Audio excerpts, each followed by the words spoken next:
അപ്പോൾ നമ്മൾ കഴിഞ്ഞ ക്ലാസ്സിൽ ഇലക്ട്രോ കെമിക്കൽ സീരീസിനെ കുറിച്ചിട്ടും അതിൻ്റെ 4 ആപ്ലിക്കേഷൻസിനെ കുറിച്ചിട്ടും നമ്മൾ പഠിച്ചു അല്ലേ. ഇലക്ട്രോ കെമിക്കൽ സീരീസ് എന്താണെന്ന് പഠിച്ചു, അതിൻ്റെ 4 ആപ്ലിക്കേഷൻസും നമ്മൾ ഓൾറെഡി ഡിസ്കസ് ചെയ്ത് കഴിഞ്ഞു. ഓക്കെ, അപ്പോൾ ഇന്നത്തെ ക്ലാസ്സിൽ നമ്മൾ പറയാൻ പോകുന്നത് effect of electrolyte concentration on electrode potential. Electrode പൊട്ടൻഷ്യലിലുള്ള ഇലക്ട്രോലൈറ്റ് കോൺസെൻട്രേഷൻ്റെ ഇഫക്റ്റിനെ കുറിച്ചിട്ടാണ് നമ്മൾ പറയാൻ പോകുന്നത്. അതിനെ തന്നെയാണ് Nernst equation for electrode potential എന്നും പറയാൻ പോകുന്നത്. ഓക്കെ, അപ്പോൾ നേഴ്സ്റ്റ് ഇക്വേഷൻ കാണിക്കുന്നത് എന്താണ്? How the potential of an electrode depends upon the electrolyte concentration and temperature. അപ്പോൾ നേഴ്സ്റ്റ് ഇക്വേഷനിൽ നിന്നും നമുക്ക് കിട്ടുന്ന ഐഡിയ എന്താണ്? അതായത് എങ്ങനെയാണ് ഒരു ഇലക്ട്രോഡിൻ്റെ പൊട്ടൻഷ്യല് ഇലക്ട്രോലൈറ്റിൻ്റെ കോൺസെൻട്രേഷനെയും ടെമ്പറേച്ചറിനെയും ഡിപ്പെൻഡ് ചെയ്യുന്നത് എന്നാണ് നേഴ്സ്റ്റ് ഇക്വേഷൻ നമ്മളോട് പറഞ്ഞു തരുന്നത്. ഓക്കെ, അപ്പോൾ ഒരു മെറ്റൽ അയോൺ ഇലക്ട്രോഡ് നമ്മൾ കൺസിഡർ ചെയ്യുകയാണ് Mn+. Okay, for which the reduction electrode reaction എന്ന് പറയുന്നത് Mn+ aqueous plus n electrons gives M solid അല്ലേ. അപ്പോൾ അതിൻ്റെ നേഴ്സ്റ്റ് ഇക്വേഷൻ എഴുതുമ്പോൾ ഇങ്ങനെയാണ്: E electrode is equal to E0 electrode minus RT/NF ln concentration of M by concentration of Mn+. Okay, അപ്പോൾ ഇവിടെ സോളിഡിൻ്റെ concentration, ഈ സോളിഡാണ് ഈ M അല്ലേ, M സോളിഡ് എന്ന് കാണിച്ചിട്ടുണ്ട്. ഇതിൻ്റെ കോൺസെൻട്രേഷൻ എന്താണ്? യൂണിറ്റി ആയിട്ടായിരിക്കും. അപ്പോൾ ഈ ഇക്വേഷൻ നമുക്ക് ഒന്നും കൂടി മോഡിഫൈ ചെയ്ത് എഴുതാം. എങ്ങനെ? ഈ electrode is equal to E0 electrode minus RT/NF ln this is 1. So 1 by concentration of Mn+ എന്ന് നമുക്കിതിനെ മോഡിഫൈ ചെയ്ത് എഴുതാം. ഓക്കെ, അല്ലെങ്കിൽ ഒന്നും കൂടിയും നന്നാക്കിയിട്ട് എഴുതുമ്പോൾ, അതായത് ln പകരം ലോഗാക്കി മാറ്റാം. അപ്പോൾ എങ്ങനെ വരും? ഈ electrode is equal to E0 electrode minus 2.303 RT/NF log. ഇപ്പോൾ ln പോയിട്ട് ലോഗായി, log 1/Mn concentration of Mn+. Okay, ഇനി വീണ്ടും ഒന്നും കൂടി ഇതിനെ മോഡിഫൈ ചെയ്ത് എഴുതാം. ഈ electrode is equal to E0 electrode plus 2.303 RT/NF log concentration of Mn+. അതായത് ഇവിടുത്തെ മൈനസ് കളയാൻ പ്ലസ് ആക്കി, അപ്പോൾ ഇത് മുകളിലേക്ക് വന്നു. അപ്പോൾ ഇങ്ങനെ നമുക്കിതിനെ മോഡിഫൈ ചെയ്ത് നമുക്ക് ഈ ഇക്വേഷനെ എഴുതാനായിട്ട് സാധിക്കും. അപ്പോൾ ഇവിടുത്തെ ഓരോ ടേംസിനെ കുറിച്ചിട്ടാണ് പറയുന്നത്. ഈ ഇലക്ട്രോഡ് എന്ന് പറഞ്ഞാൽ എന്താണ്? റിഡക്ഷൻ പൊട്ടൻഷ്യൽ ഓഫ് ദി ഇലക്ട്രോഡാണ്. ഇനി E0 ഇലക്ട്രോഡ് എന്ന് പറഞ്ഞാൽ സ്റ്റാൻഡേർഡ് റിഡക്ഷൻ, ഇലക്ട്രോഡിൻ്റെ സ്റ്റാൻഡേർഡ് റിഡക്ഷൻ പൊട്ടൻഷ്യലാണ്. ക്യാപിറ്റൽ R എന്ന് പറഞ്ഞാൽ യൂണിവേഴ്സൽ ഗ്യാസ് കോൺസ്റ്റൻ്റ് ആണ്. T എന്ന് പറഞ്ഞാൽ കെൽവിൻ ടെമ്പറേച്ചർ. N എന്ന് പറഞ്ഞാൽ ആ ബാലൻസ്ഡ് ആയിട്ടുള്ള ഇക്വേഷൻ, റിഡക്ഷനുള്ള ബാലൻസ്ഡ് ആയിട്ടുള്ള ഇക്വേഷനിൽ ഇൻവോൾവ് ചെയ്തിട്ടുള്ള ഇലക്ട്രോൺസിൻ്റെ നമ്പറാണ്. ദെൻ F എന്ന് പറഞ്ഞാൽ ഫാരഡേ കോൺസ്റ്റൻ്റ് ആണ്. M കോൺസെൻട്രേഷൻ ഓഫ് Mn+ എന്ന് പറഞ്ഞാൽ molar concentration of Mn+ ions ആണ്. അപ്പോൾ നമ്മളുടെ Rൻ്റെ വാല്യൂ നമുക്കറിയാം, 8.314 joule per kelvin per mole ആണ്. F ഫാരഡേ കോൺസ്റ്റന്റ് എന്ന് പറയുന്നത് 96,500 കുളൂംസ് ആണ്. T എന്ന് പറയുന്നത് 298 കെൽവിൻ ആണ്. അപ്പോൾ നമ്മൾ മുൻപ് കണ്ട നേഴ്സ്റ്റ് ഇക്വേഷൻ നമുക്ക് ഒന്നും കൂടി മോഡിഫൈ ചെയ്ത് എഴുതാം. ഈ ഇലക്ട്രോഡ്, ഈ വാല്യൂസ് ഒക്കെ അവിടെ സബ്സ്റ്റിറ്റ്യൂട്ട് ചെയ്ത് കൊടുക്കാം. ഇത് ഈ Rൻ്റെ വാല്യൂയും അതുപോലെ Fൻ്റെ വാല്യൂവും ഒക്കെ നമ്മൾ ഈ ഇക്വേഷനിൽ സബ്സ്റ്റിറ്റ്യൂട്ട് ചെയ്ത് കൊടുക്കുമ്പോൾ നമുക്ക് ആ ഇക്വേഷനെ ഒന്നും കൂടി ചെറുതാക്കി എഴുതാനായിട്ട് സാധിക്കും. E electrode is equal to E0 electrode minus 0.0591/n log 1/Mn+ concentration of Mn+. അതായത് ഈ മൂന്നാമത്തെ ഇക്വേഷൻ ഇല്ലേ, ഈ മൂന്നാമത്തെ ഇക്വേഷനെ മോഡിഫൈ ചെയ്തപ്പോഴാണ് ഈ ഇക്വേഷൻ കിട്ടിയത്, വാല്യൂസ് സബ്സ്റ്റിറ്റ്യൂട്ട് ചെയ്തപ്പോൾ. ഇതാണ് E electrode is equal to E0 electrode minus 0.0591/n log 1 concentration of Mn+. ഇനി ഈ നാലാമത്തെ ഇക്വേഷൻ നമ്മൾ ഈ വാല്യൂസ് ഒക്കെ സബ്സ്റ്റിറ്റ്യൂട്ട് ചെയ്ത് എഴുതുമ്പോൾ എങ്ങനെ കിട്ടും? ഇവിടെ പ്ലസ് സൈനുള്ള ഇക്വേഷൻ ഇല്ലേ, അതിനെ നമ്മൾ ഈ വാല്യൂസൊക്കെ Rൻ്റെയും Fൻ്റെയും ഒക്കെ വാല്യൂസ് ഇട്ട് കൊടുക്കുമ്പോൾ നമുക്ക് കിട്ടും ഈ electrode is equal to E0 electrode plus 0.0591/n log concentration of Mn+ ions. ജനറലായിട്ട് നമുക്ക് ഈ ഇലക്ട്രോഡ് റിയാക്ഷൻ നമുക്ക് എങ്ങനെ റെപ്രസെൻറ്റ് ചെയ്യാം? Oxidised state plus n times electrons, n electrons gives reversibly gives എന്താണ്? റെഡ്യൂസ്ഡ് സ്റ്റേറ്റ് എന്ന് നമുക്ക് എഴുതാനായിട്ട് സാധിക്കും അല്ലേ. അപ്പോൾ ഈ ഇക്വേഷൻ നമുക്ക് ഒന്നും കൂടി മോഡിഫൈ ചെയ്ത് എഴുതാനായിട്ട് സാധിക്കും ഒരു റിഡോക്സ് കപ്പിളിന് വേണ്ടിയിട്ട്. എങ്ങനെ? ഈ electrode is equal to E0 electrode minus Rൻ്റെയും Fൻ്റെയും ഒന്നും വാല്യൂ സബ്സ്റ്റിറ്റ്യൂട്ട് ചെയ്യാതെ എഴുതുകയാണ്. ഈ electrode is equal to E0 electrode minus 2.303 RT/NF log reduced state by oxidised state. അല്ലേ? ഇവിടെ നടക്കുന്ന ജനറൽ ഇലക്ട്രോഡ് റിയാക്ഷൻ എന്ന് പറയുന്നത് എന്താണ്? Oxidised state plus n electrons gives reduced state, reversibly gives reduced state ആണ്. അപ്പോൾ നമുക്ക് നേഴ്സ്റ്റ് ഇക്വേഷനെ ഒന്നും കൂടി അല്ലെങ്കിൽ ഏതെങ്കിലും റിഡോക്സ് കപ്പിളിന് വേണ്ടി നമുക്ക് എഴുതാനായിട്ട് സാധിക്കും.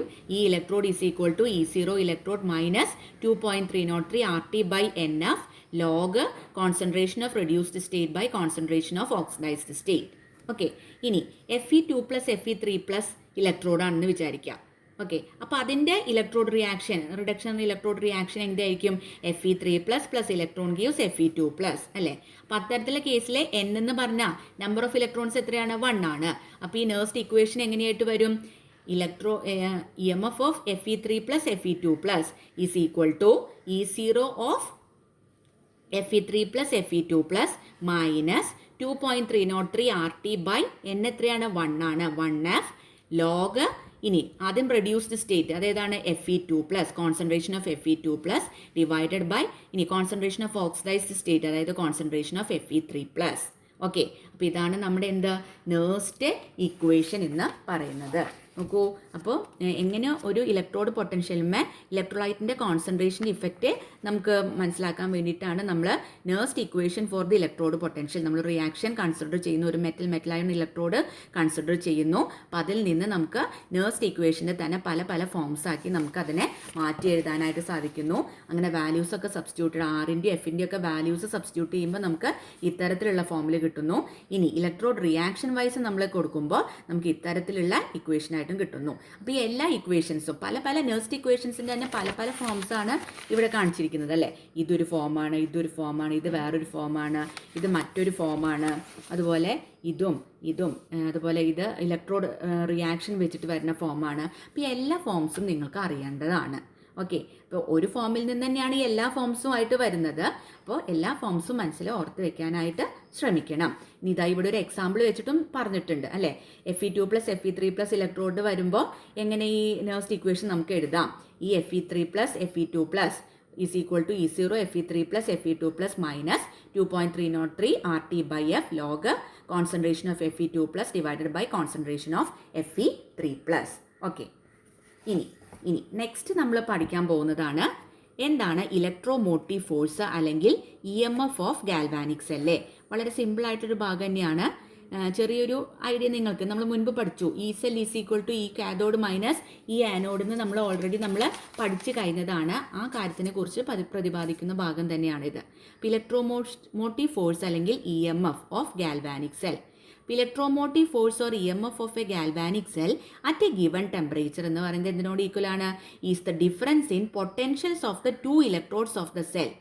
അതായത് സെല്ലിലെ 2 ഇലക്ട്രോഡ്സിൻ്റെയും പൊട്ടൻഷ്യലുള്ള difference when no current is drawn from the cell. സെല്ലിൽ നിന്ന് കറണ്ട് ഒന്നും ഡ്രോൺ ചെയ്യാത്ത സമയത്ത് അവിടെയുള്ള ഇലക്ട്രോഡ്സിൻ്റെ പൊട്ടൻഷ്യൽ ഉണ്ടാവുന്ന ഡിഫറൻസ് അതിനെയാണ് EMF എന്ന് പറയുന്നത്.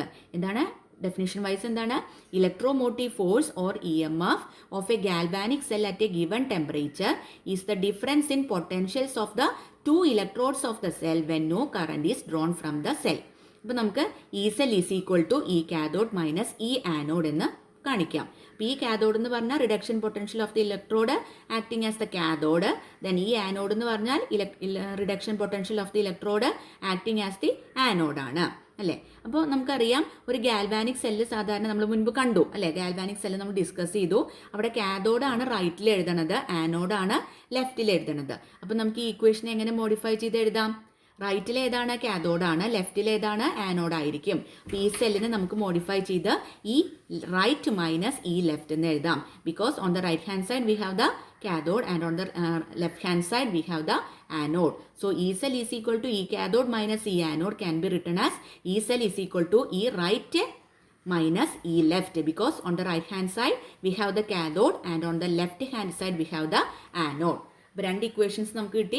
E cell is equal to E cathode minus E anode, അതുപോലെ E cell is equal to E right minus E left. Okay, അപ്പോൾ ആറും എല്ലും ഡിനോട്ട് ചെയ്യുന്നത് എന്താണ്? റൈറ്റ് ഹാൻഡ് ഇലക്ട്രോഡും അതുപോലെ ലെഫ്റ്റ് ഹാൻഡ് ഇലക്ട്രോഡും ആണ്. ഇനി the EMF of a galvanic cell with a feasible cell reaction would always be positive. അപ്പോൾ ഒരു ഗാൽവാനിക് സെല്ലിലെ ഫീസിബിൾ ആയിട്ടുള്ള റിയാക്ഷൻ ആണെങ്കിൽ അതിൻ്റെ EMF എന്തായിരിക്കും? എപ്പോഴും പോസിറ്റീവ് ആയിരിക്കും. അതായത് ഒരു സെൽ റിയാക്ഷൻ ഫീസിബിൾ ആണെങ്കിൽ ഈ സെൽ എന്ന് പറയുന്നത് എന്തായിരിക്കും? പോസിറ്റീവ് ആയിരിക്കും. ഇനി ഒരു സെൽ റിയാക്ഷൻ നോൺ ഫീസിബിൾ ആണെന്ന് വിചാരിക്കുക, അപ്പോൾ അവിടുത്തെ ഈ സെൽ എന്തായിരിക്കും? നെഗറ്റീവ് ആയിരിക്കും. ഓക്കെ, അതാണ് if E cell with respect to a particular cell representation turns to be negative, it means that the cell reaction is not feasible.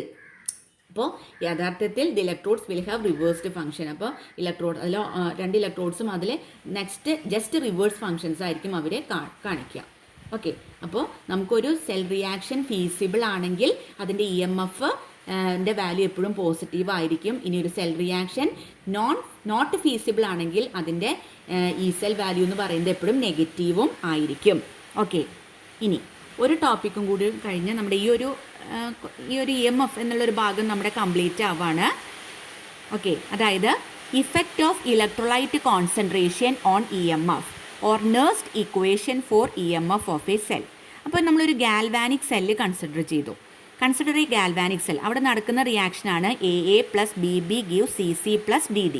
അപ്പോൾ അതിൻ്റെ നെർസ്റ്റ് ഇക്വേഷൻ നമുക്ക് എഴുതാൻ എങ്ങനെ സാധിക്കും? E cell is equal to E0 cell minus 2.303 RT/NF log concentration of products by reactants. അതായത് log concentration of C⁻C into concentration of D⁻D by concentration of A⁻A into concentration of B⁻B. അപ്പോൾ ഇവിടെ E cell എന്ന് പറയുന്നത് എന്താണ്? സെല്ലിൻ്റെ EMF. E0 cell എന്ന് പറയുന്നത് എന്താണ്? Standard EMF. R എന്ന് പറയുന്നത് യൂണിവേഴ്സൽ ഗ്യാസ് കോൺസ്റ്റൻ്റ് ആണ്. T എന്ന് പറയുന്നത് ടെമ്പറേച്ചർ ഇൻ കെൽവിൻ ആണ്. F എന്ന് പറയുന്നത് ഫാരഡേ കോൺസ്റ്റൻ്റ് ആണ്. ഇനി N എന്ന് പറയുന്നത് എന്താണ്? അതായത് നമ്പർ ഓഫ് ഇലക്ട്രോൺസ് അവിടെ ഇൻവോൾവ് ചെയ്തിട്ടുള്ളത്. അതായത് ശരിക്കും പറയുകയാണെങ്കിൽ number of electrons cancelled off during the addition of oxidation and reduction half cells to get the overall cell reaction. Overall cell reaction കിട്ടാൻ വേണ്ടിയിട്ട് എത്രമാത്രം number of electrons that is cancelled off during the addition of the oxidation and reduction half cell. Oxidation half സെല്ലിൻ്റെയും reduction half സെല്ലിൻ്റെയും ഒക്കെ മൊത്തത്തിൽ add ചെയ്യുമ്പോൾ addition നടക്കുമ്പോൾ നമുക്ക് കിട്ടുന്ന, അങ്ങനെ ക്യാൻസൽഡ് ഓഫ് ചെയ്തതിന് ശേഷം നമുക്ക് കിട്ടുന്ന നമ്പർ ഓഫ് ഇലക്ട്രോൺസ് അതാണ് N. എന്ന് നമ്മൾ വെറുതെ നമ്പർ ഓഫ് ഇലക്ട്രോൺസ് എന്ന് പറഞ്ഞാലും കുഴപ്പമൊന്നുമില്ല. ആപ്റ്റായിട്ട് പറയുകയാണെങ്കിൽ ഇങ്ങനെയാണ്: number of electrons cancelled off during the addition of the oxidation and reduction half cell.